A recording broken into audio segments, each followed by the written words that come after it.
When your plans of action fail, when your appeals fail, the last step to take your dispute out of the hands of Amazon is to take Amazon to arbitration, and that's what I'm going to be talking about today.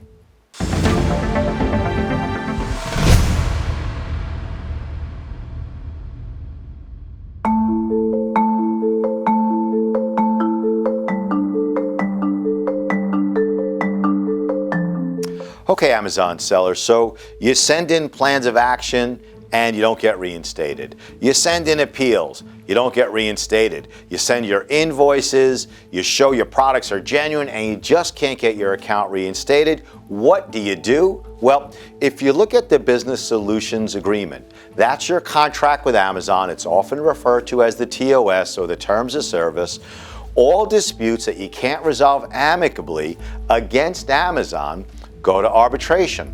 But often before you file for arbitration, you might want to contact the other side and say, this is the case. We're clearly going to be successful. Is it possible that we can resolve this issue before we file for arbitration? So we don't always follow this path, but sometimes we do.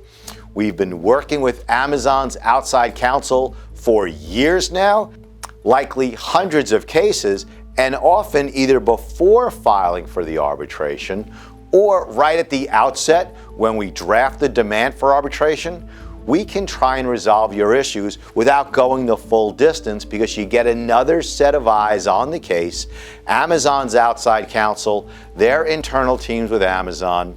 And if just seller performance, seller support, appeals, the old Bezos escalation team, if you can't get it resolved, contact us, because the next step, arbitration, may very well be successful when your plans of action and your appeals and your escalations have failed.